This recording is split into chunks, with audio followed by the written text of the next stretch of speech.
Brought to you by TechnoSpark 20 series smartphones.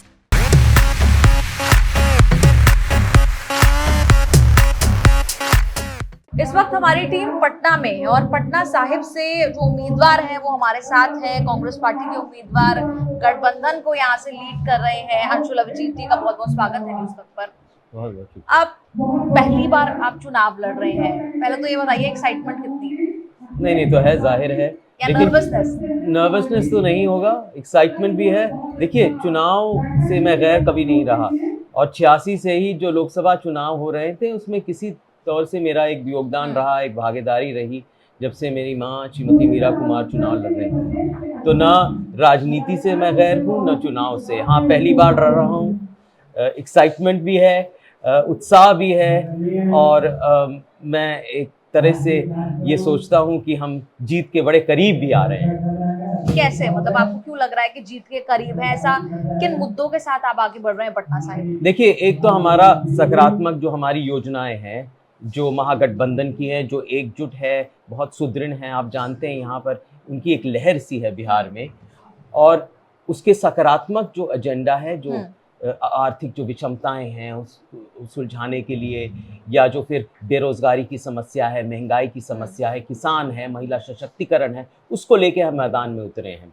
तो हम उनको गारंटी कहते हैं, वादे भी नहीं कहते, क्योंकि उनको मुकम्मल करते अपनी मंजिल तक पहुंचाते हैं। और दूसरी बात यह है कि यहाँ जो मौजूदा सांसद हैं बड़े वरिष्ठ हैं, लेकिन यहाँ पर कभी रहे नहीं। आप नाम ले सकते हैं? रविशंकर जी के लिए तो पोस्टर तलाश गुमशुदा के यहाँ पर छप चुके थे यहाँ पर, और तलाश कर रहे थे कि हमारे सांसद कहाँ है, लापता क्यों है। यहाँ की जो दिक्कतें हैं, परेशानी है, देखिए सुलझाना तो एक और बात है, लेकिन मौजूद रहना तो उनका दायित्व रहता है ना। तो न कभी रहे, न किसी की बरसी में, न किसी की जयंती में, न सालगिरह में, न कभी आए, न कभी मंदी आए, न सब्जी में सब्जी बाग आए, कहीं भी नहीं आए। तो एक नाराजगी है, और मुझे लगता है और पूरा यकीन है कि ये नाराजगी उस दिन 1 तारीख को बटन के जरिए व्यक्त होगी। लेकिन अगर हम कहें नाराजगी एक तरफ है, लेकिन कई बार चुनाव में जो है वो बड़ा चेहरा लोग देखकर वोट करते हैं, सांसद का चेहरा नहीं, बड़ा चेहरा देख रहे हैं लोग। और पटना साहिब हम जानते हैं कि बहुत आसान सीट तो नहीं है निकालने के लिए। अगर आप निकाल लेंगे तो बहुत बड़ी बात होगी। नहीं, बड़ा चेहरा देखने के लिए आप कह रहे हैं, देखे तो बड़ा चेहरा है, किधर बड़ा चेहरा? वो तो तलाश कर रहे हैं चेहरे के लिए, और 5 साल से। तो बात तो ये है ना, मुद्दा तो ये है। और जहां तक एक तरह से ये गढ़ माना जा रहा है, बहुत लोग जो भी इंटरव्यू कह रहे हैं ये तो गढ़ है, भाई देखिए उन लोगों का गुरूर कि वो अपनी जागीर समझते हैं। वो कहते हैं कि उत्तराधिकारी वही है और कोई नहीं रहेगा। कितनी गलतफहमी है, कितना घमंड है, आप सोच लीजिए। और जो घमंड में रहता है, क्या नतीजा होता है वो तो इतिहास बताता है, इतिहास गवाह है उनका क्या हालत होने वाली है। लेकिन जब आप ग्राउंड पर जाते हैं, आप लोगों से मिले होंगे, कैसा माहौल आपको दिखाई दिया? क्योंकि जैसे आपने खुद कहा कि हर कोई सवाल आकर ये पूछ रहा है कि भाई ये तो गढ़ है, यहाँ से तो बहुत आसान है उनके लिए सीट निकालना। तो आप जब लोगों के बीच जाते हैं तो क्या नाराजगी आपको क्लियरली दिखाई दे रही है क्या रविशंकर प्रसाद के खिलाफ, भाजपा के खिलाफ? नहीं, देखिए, लोग विकल्प ढूंढ रहे हैं, क्योंकि इतने नाराज हैं। कभी जो सांसद लोगों के बीच में कभी रहा नहीं, जब परेशानियों और दिक्कतों, उनकी फरियाद को किसी ने सुना नहीं, तो लोग तो विकल्प ढूंढेंगे। और वैसे भी परेशानी है इस पूरा पटना शहर में, जो हालात हैं। प्रधानमंत्री जी भी आ रहे हैं, हम उनका स्वागत करते हैं। प्रधानमंत्री का आके देखें तो कि हालात क्या हैं पटना के। दुकानें बंद कर दी गई हैं, यहाँ पर जो रूट निकला है, वहाँ पर जो रेडी वाले हैं, जो सब्जी बेचते हैं, जो पटरी पे सामान बेचते हैं, जो लिट्टी खिलाते हैं, जो चाय पिलाते हैं, उनको बंद कर दिया गया है। ठीक है, स्वागत करेंगे, लेकिन ऐसे बेरोजगारी के वक्त में उनका व्यवसाय भी छीन लें आते वक्त। वैसे भी बेरोजगारी दर तो आप जानते हैं, आपसे तो छुपा नहीं, आपसे क्या छुपा। बेरोजगारी तो एक चरम सीमा पे है, महंगाई कमर तोड़ महंगाई है, आर्थिक विषमताएं हैं, मंदी है, यहाँ पर उत्पादन हो नहीं रहा है, निवेश हो नहीं रहा है, लोग त्रस्त हैं, परेशान हैं, और ऐसा माहौल है। और उसके बीच में ये जो अंधेरा छाया हुआ है, एक रोशनी आई है महागठबंधन के रूप में, एक सकारात्मक एक एजेंडा और योजना हम लेके आए हैं। अच्छा, आपने रोजगार की बात की। हम देश भर में, खासतौर पर न्यूज तक जो है वो न्यूज तक नुक्कड़ का आयोजन कर रहा है, जहाँ पर हम रोजगार को लेकर खासतौर पर बात कर रहे हैं। पटना में भी हम गए, यहाँ बड़ा छात्र वर्ग है, बहुत सारे बच्चे हैं जो तैयारी करते हैं, रोजगार के मुद्दे पे आक्रोश जरूर दिखाई दिया, इसमें कोई दो राय नहीं है। और मुझे लगता है कि जो सत्ता में सरकार है वो भी इससे इनकार नहीं करती कि युवा वर्ग में इसको लेकर कम से कम कंसर्न तो है, वो किसी भी स्तर का हो। तो हम जब लोगों के बीच में गए, बेरोजगारी को लेकर आक्रोश देखने को मिला। दूसरा, पटना में तेजस्वी यादव को लेकर बहुत प्रभावित जो है वो युवा नजर आए। आपको लगता है वो लाभ भी मिल सकता है आपको? नहीं, देखिए, गठबंधन एकजुट है और जो तेजस्वी यादव हैं उनसे तो बहुत ज्यादा ऊर्जा मिल रही है, क्योंकि वो एक उम्मीद की किरण है कि जब यहाँ पर हम सत्ता में थे तो बहुत सारी नौकरियां एक तरह से नियुक्ति हुई थी, और ये ऐसे चुनाव का इनका प्रसार चल रहा है तूफान की तरह हम सबका, कि कभी रुकते नहीं, कभी थकते नहीं, बस चलते जाते हैं। तो लोग तो प्रभावित होंगे और ये तो अच्छी बात है। और आप समझ सकते हैं कि यहाँ पर कितने परेशान लोग हैं। यहाँ पर बेरोजगारी की तो समस्या है। हमारा एक गारंटी ये है कि जो शिक्षित युवा हैं, आप जिसने जिक्र किया निधि जी, शिक्षित जो युवा है, पहली जो नौकरी है वो पक्की है, वो गारंटी है। और हमारी गारंटी तो मतलब गारंटी होती है, उसकी पुष्टि भी हो चुकी है राज्यों में, कर्नाटक में, तेलंगाना में। जो कहते हैं वो करते हैं। फिर मोदी की गारंटी का क्या हुआ? नहीं, वो गारंटी कर रहे हैं। तो देखिए आप मोदी की गारंटी, आप तो जो खोखले शब्द होते हैं ना, गारंटी क्या मतलब, कुछ भी कह सकते हैं। गारंटी आप देखिए कि मंजिल तक मुकम्मल हुए अभी तक। बहुत सारे वादे कहते हैं, मुझे दोहराना नहीं चाहता, लेकिन जो 2 करोड़ नौकरियां जो वादा किया था, या बैंक अकाउंट में, या किसानों के दुगनी करने की जो बात की थी आमदनी, वो सब हुआ। और जो भी कहते हैं वो सब हो रहा है। तो इतनी परेशानी क्यों है, तब ये बात क्यों चल रही है? देखिए, नोटबंदी हुई, लॉकडाउन हुआ, महामारी में जो ये हालत थी, जब ऑक्सीजन की किल्लत से लोग यहाँ पर तड़प रहे थे, जब अंत्येष्टि की आग से यहाँ पर रात दोपहर हो गई थी, वो आपका जमाना देखा होगा। और इतना ही नहीं, उसके बाद तो इतना ही नहीं, यहाँ पर जो पटना में बारिश हुई कुछ साल पहले, और ये महानगर एक महासमुद्र हो गया, वहां पर कहाँ थे हमारे सांसद, कहाँ थे प्रधानमंत्री जी, कहाँ थे? ये तो पूछना पड़ेगा ना। तो पटना शहर, जो पटना साहिब की जो हम परिकल्पना करते हैं आधुनिक युग में, वो क्या साकार हुई? वो क्या अपनी मंजिल तक पहुंची उनके कार्य डबल इंजन सरकार में?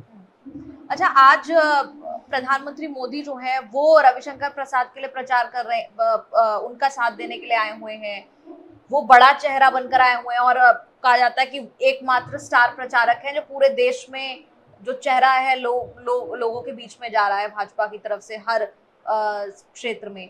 आपके लिए कौन सा चेहरा आ रहा है यहाँ? नहीं, देखिए, सबसे पहले तो वो आ रहे हैं, यहाँ रोड शो कर रहे हैं, गली गलियों में जा रहे हैं। वो अपने बात में एक प्रत्याशित है, उनको ऐसा आना पड़ रहा है, करना पड़ रहा है। वो अपने बात में सोचिए कि वो क्यों करना पड़ रहा है, क्योंकि लोग इतने परेशान हैं यहाँ पर, इतनी नाराजगी है कि प्रधानमंत्री जी को खुद रोड पे जाना, ऐसा कभी नहीं हुआ पहले।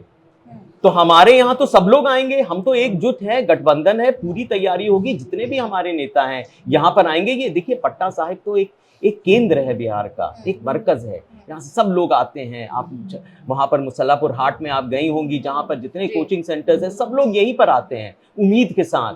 तो यहाँ पर तो सब लोग आएंगे, हमारे सारे स्टार प्रचारक जो महागठबंधन के हैं वो आएंगे और प्रचार करेंगे। राहुल गांधी जी आएंगे जरूर। तो फिर वो ऐसा हो जाएगा तस्वीर की, मोदी जी आए हैं रविशंकर प्रसाद के लिए और राहुल गांधी आ रहे हैं आपके लिए, तो वो मोदी वर्सेस राहुल, वो यहाँ पे भी नहीं, देखिए, चुनाव है, पटना एक केंद्र है, यहाँ पर सब लोग आएंगे, क्यों ना आए? राजनीति में चुनाव के वक्त तो जाते ही हैं जनता के पास। कुछ लोगों को ज्यादा जरूरत पड़ती है जो कभी गए नहीं, तो वो तो जाते आएंगे, तो आना चाहिए भी। भाई, आप कभी गए नहीं, यहाँ के सांसद रविशंकर जी, तो भाई किसी का वक्त तो जाएंगे, चुनाव के वक्त में तो आइए, अभी भी जा नहीं रहे हैं। तो ये कुछ लोग ज्यादा जाते हैं, और एक चुनाव में एक प्रभाव के लिए, एक असर के लिए, अपनी मजबूती, अपनी ताकत दिखाने के लिए भी लोग आएंगे, क्यों नहीं आए? अच्छा, एक सवाल ये भी कि जब कांग्रेस की लिस्ट आ रही थी तो सबसे आखिरी नाम जो है वो पटना साहिब के कैंडिडेट का उतरा, उसमें रविशंकर प्रसाद जो है वो कह रहे हैं कि इनको तो कैंडिडेट ही नहीं मिल रहा कोई। नहीं, तो यहाँ पर पटना के लोगों को कभी यहाँ पर इनका सांसद नहीं मिला, वो अपनी बात क्यों नहीं करते? उनको कभी इनका सांसद मिला, कभी दिखाई दिया? देखिए, एक वक्त होता है जब सबका नाम घोषित होता है, मेरा भी नाम हुआ घोषित। ये उचित समझे कि मैं शुक्रगुजार हूँ, उन्होंने उचित समझा इस सीट के लिए, तो मैं अपनी कृतज्ञता व्यक्त करना चाहता हूँ अपने आला कमान को। लेकिन जिस समय होता है वो होता है। लेकिन कितनी बड़ी चुनौती है, क्योंकि जो हम शुरू में ही बात कर रहे थे कि गढ़ माना जाता है, पटना साहिब से जीतती रही है भाजपा, कैंडिडेट बदलती गई भाजपा लेकिन जीतती रही यहाँ पर। कितनी बड़ी चुनौती है आपके लिए? देखिए, भाजपा के लिए हर चीज़ प्रचार होता है, कोई गढ़ नहीं है, हर बात कोई कहते हैं गढ़ है। मुझे लगता है कि यहाँ पर इतने ये अपने आप इसको अपनी जागीर जो समझते हैं, इतना जो गुरूर है, ये मेरे लिए एक ऐसा लग रहा है कि एक कागज़ का एक महल है। ये एक मिट्टी का टीला है, कोई गढ़ नहीं है, उनकी बनाई हुई सियासत। और बहुत जल्दी ये मिट्टी का टीला गंगा जी में बह जाने वाला है 1 तारीख को, मान लीजिए। हाँ जी। अच्छा, परिवारवाद को लेकर काफी बातें होती हैं, प्रधानमंत्री मोदी खुद जिक्र करते हैं, बिहार आते हैं तो भी इस बारे में बात होती है। आप मीरा कुमार जी के बेटे हैं, आप सवाल मुझे लग रहा है पहले ही समझ गए थे क्या सवाल आने वाला है जब मैं परिवारवाद की बात करी। बिल्कुल समझ गया। इन आरोपों से कैसे निपटते हैं? ये जो आरोप आप कह रहे हैं मेरे लिए तो ताकत है। आरोप कैसे हो गया? मुझे तो फक्र है। लेकिन उसको उस लहजे में कहा जाता है। हाँ? उसको उस लहजे में कहा जाता है, इसलिए आरोप। नहीं, आरोप वही तो मैं कह रहा हूँ। जिसको वो आरोप मानते हैं वो तो मुझे तो फक्र है, गर्व है, क्योंकि जो जनसेवा में जो समर्पित रहा परिवार, या मेरी माँ हो मीरा कुमार जी, या बाबू जगजीवन राम, या मेरी दादी हो सुमित्रा देवी जी, जो बिहार की पहली महिला कैबिनेट मिनिस्टर रही, बड़ा योगदान रहा पटना शहर में, मौर्य लोक में और चीज़ों में, तो मुझे तो बहुत गर्व है। और जन समर्पण मैंने उन्हीं से सीखा है कि क्या अवस्था होती है, कैसे समर्पित होते हैं, जनसेवा क्या होती है। तो मुझे तो बड़ा फक्र है। और सियासत में उनके आशीर्वाद से मैं हूँ, और उनके आशीर्वाद से ये चुनाव भी जीतूंगा। और कौन कौन सी उनकी सीख लेकर आप इस चुनाव को लड़ रहे हैं? नहीं, देखिए, बहुत सारे, देखिए, राजनीति में तो मैं पहले से जुड़ा हुआ हूँ, जहाँ भी रहूँ। अगर मैं बचपन में जो पढ़ाई भी करते थे, कहीं भी मैं पढ़ा, चुनाव में हमेशा मैं यहाँ पर मौजूद रहा। और इतना ही नहीं, एक सियासी परिवार से फायदे तो होते हैं कि आप लोगों के करीब और बहुत जल्दी आ जाते हैं। उनकी समस्याएं, उनकी परेशानी, उनकी दिक्कतें, उनकी रंजिशें आप पहले से पहचान लेते हैं। तो मुझे लगता है कि ये मुझे जो जानकारी मिली सामाजिक न्याय के बारे में, एक बहुत बड़ा मुद्दा है इस चुनाव में, सामाजिक न्याय का मुद्दा, और संविधान जो खतरे में है उसको सुरक्षित रखना है, ये सब बहुत जल्दी पता चल जाता है। हमारे उसूल क्या हैं तो ये बहुत जल्दी पता चल जाता है, और इसलिए चुनाव में और लोगों के बीच में जाने में ये और आसान हो जाता है। अच्छा, सासाराम परंपरागत ट्रेडिशनल सीट जो है वो रही, लेकिन वहां से ना लड़कर आप यहाँ से चुनाव लड़ रहे हैं, जिसको गढ़ कह रहे हैं कि भाजपा के लिए ये सीट बहुत आसान है। तो कोई परेशानी है कि नहीं वहां से लड़ना चाहिए था? ऐसा कुछ नहीं है। नहीं, ऐसा नहीं है। जो जहाँ पर पार्टी उचित समझती है वहां से मैदान में उतारती। मुझे ये समझा गया कि ये सीट आपके लिए उचित है, आप यहाँ पर जीत सकते हैं, जीतेंगे, तो मुझे यहाँ पर मैदान में उतारा गया। कितने वोटों से जीत रहे हैं? अरे देखिए, ये आंकड़ों में जाते, इसमें नहीं जाते हम। ये आप यहाँ पर घूमिए और देखिए नाराज़गी कितनी है। आप तो सब जानते हैं, आपके पूरे सर्वेज हैं, और देखिए कि हमारे सकारात्मक एजेंडा कैसे लोगों को प्रभावित करती है, उससे अंदाज़ा पता चल जाएगा। और महागठबंधन कितने जोर शोर से यहाँ पर बढ़ रही है, आपको अंदाज़ा खुद लग जाएगा। तो कोई दावा नहीं करना चाहेंगे कि नहीं, मार्जिन से, इतने वोटों से? नहीं, देखिए, जीत निश्चित है। यहाँ पर सांसद कभी मौजूद रहे हैं, और हमारे जो मुद्दे हैं वो सबको प्रभावित कर रहे हैं। बस वो सब बातें तो मैथमेटिकल हो जाती हैं, गणित की हो जाती हैं, वो अलग बात है। वो बहुत लोग हैं उस पर चर्चा करने के लिए। गठबंधन की कितनी सीटें आ रही हैं? वही बात है, गठबंधन बहुत मजबूत है, सुदृढ़ है। आप देखिए तो यहाँ पर आप घूमेंगी और घूम भी रही हैं, आपको पता चल जाएगा कि एक लहर सी आ गई है यहाँ पर, क्योंकि लोग इतने परेशान हैं। डबल इंजन की सरकार जब काम ही नहीं करती, जब बिल्कुल विफल है, तो आपको खुद पता चल जाएगा कि कितनी मजबूत है। और वो जो बीजेपी का 400 का नारा है वो? अरे उनका तो प्रचार आप जानते हैं कितने पहले चमकते हुए भारत की प्रचार उन्होंने किया था पहले, और लोगों ने, आवाम ने आईना दिखा दिया उस वक्त। 2004 में आपको याद होगा, ऐसा ही वक्त आ गया है। जो गुरूर होता है ना, उसका एक तरह से जवाब मिलता है जनता से। इस बार मिलेगा उस गुरूर का जवाब? बिल्कुल, आप देखिए तो ऐसा ही होता है, ऐसा ही नियम है, प्रकृति का नियम ही ऐसा है। आप देखे होंगे इतिहास को, इतिहास में ये ऐसा दर्ज है, जो घमंडी होता है उसको सबक जरूर मिलता है। अच्छा, एक सवाल मेरे मन में ये भी था कि क्योंकि आप मीरा कुमार के बेटे, आपको भी लगता होगा कि जब नाम आया तो सबसे ज्यादा बात इसी बारे में बात हो रही थी कि मीरा कुमार के बेटे हैं, राजनीति विरासत में मिली है। ये बातें जब कही जाती हैं तो क्या असहजता होती है थोड़ी? क्या आपने जैसा कहा कि वो तो मेरी ताकत है? बिल्कुल मेरी मजबूती है, असहजता कैसे हो सकती है? वो तो मेरी मजबूती है, मेरी ताकत है, मेरा बल है, मेरी शक्ति है। और यहाँ पर जनसेवा में जो परिवार लगा रहा, और इतने नहीं, मेरी विरासत नहीं, अगर बाबू जगजीवन राम कृषि मंत्री थे, हरित क्रांति जी। आई या 71 की लड़ाई में हमें फतेह मिली, तो भाई ये सबकी बात, सबके लिए गर्व की बात है, मेरी विरासत क्यों? पर हाँ, मुझे बहुत ऊर्जा मिलती है उनके उनके अगर जीवनी पढ़ने से, तो जरूर वो ऊर्जा, वो शक्ति जरूर मुझे मिलती है। लेकिन देखिए, राजनीतिक विरासत में मिली नहीं मिली वो एक अलग बात है, लेकिन चुनाव आपका पहला ही है। हाँ। चुनावी मैदान में जब उतर रहे हैं, जब कैंपेन कर रहे हैं, तो क्या अलग मिल रहा है, क्या चुनौतियां मिल रही हैं रास्ते? नहीं, चुनौतियां तो हर चुनाव में होते हैं, और क्यों ना हो भाई। हमें जनता के पास जाना है और ये विश्वास दिलाना है कि हम विकल्प हैं, या हम आपकी नुमाइंदगी कर सकते हैं, हम जिम्मेवारी संभाल सकते हैं। तो वो जाके उनको विश्वास दिलाना तो हमेशा सबके लिए चुनौती होती है, और लोकतंत्र में होनी भी चाहिए। आसान किसी के लिए नहीं होता, होना भी नहीं चाहिए। जी। और राष्ट्रीय स्तर पर अगर बात करूं, तो अभी हम कुछ देर पहले राहुल गांधी का जिक्र कर रहे थे। आपको लगता है कि ये जो लड़ाई है, ये मोदी वर्सेस राहुल हो गई है, राहुल गांधी उसमें कितना आगे हैं? विचारधारा की लड़ाई, हम बार बार कह रहे हैं, विचारधारा की लड़ाई है। एक जो विचारधारा है, जो भावनाओं से खेलती है, जज्बातों को खेलती है, लोगों को बांटती है, और दूसरी जो चाहती है ये मजबूत देश को, सचमुच आधुनिक देश हो, और जो आर्थिक विषमताएं हैं, जो गैर बराबरी है, वो दूर हो।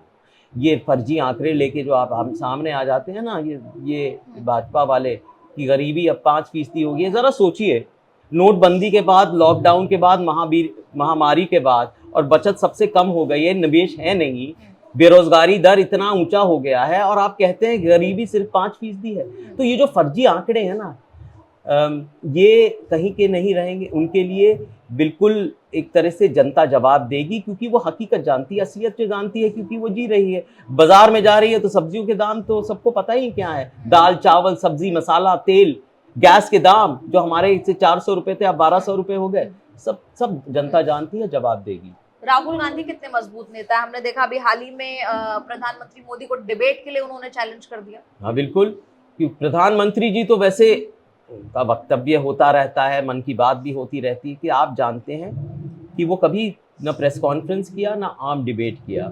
लोकतंत्र में ऐसा पहले कभी हुआ नहीं। तो देखिए, आपके बीच में कभी आए नहीं, आपके पास भी प्रश्न होंगे, जवाब कभी दिया नहीं। तो ये तो आपको पूछना चाहिए। हम तो कह रहे हैं कि आप सामने आइए, हमारे पास बहुत सारे सवाल हैं, उनका जवाब दीजिए। तो ये तो हम बहुत दिन से कह रहे हैं। और ये भी आपको लगता है, राहुल गांधी पर मैं बात करूंगी, कि पिछले सालों में उन्होंने भारत जोड़ो यात्रा, भारत जोड़ो न्याय यात्रा निकाली, उससे बिहार में प्रभाव आपको नजर आ रहा है? क्योंकि अब चुनावी रण एकदम खुल गया है। नहीं, देखिए, राहुल गांधी बिल्कुल नजर आ रहा है, और राहुल गांधी जी अभी सासाराम से भी गए थे, कुछ दिन पहले बिहार भी आए थे, मैं वहीं पर था।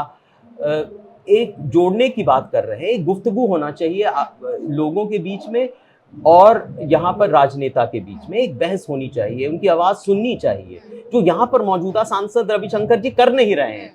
भाई बात तो सुने, परेशानी आपकी है कहाँ, सुलझाना तो अलग बात है, बीच में होना तो चाहिए।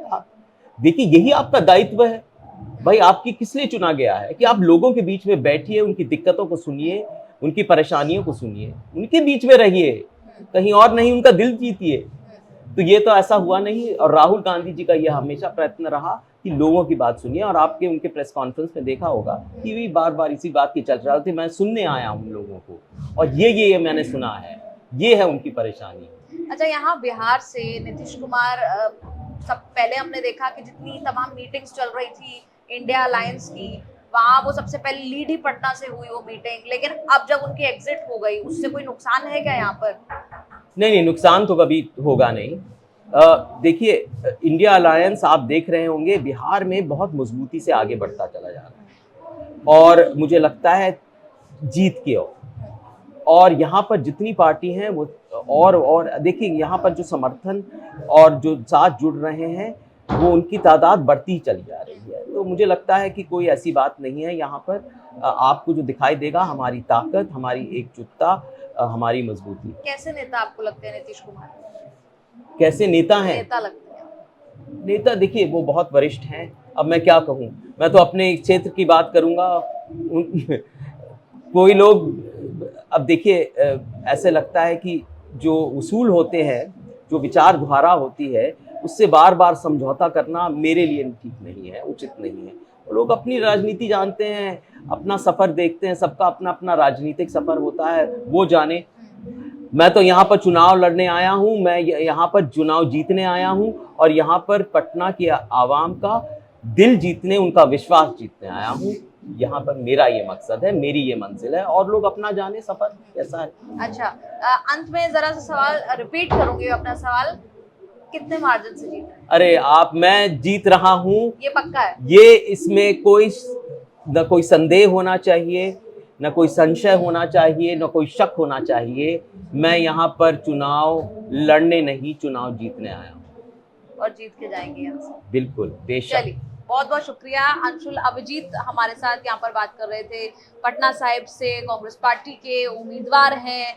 पटना साहिब में किन मुद्दों के साथ आगे बढ़ेंगे ये भी बताया, और भी चर्चा जो है वो की। आपको ये चर्चा कैसी लगी कमेंट्स में लिखकर जरूर बताएं। कैमरा पर्सन निधि कोयल के साथ निधि तनेजा, न्यूज़ तक, पटना से।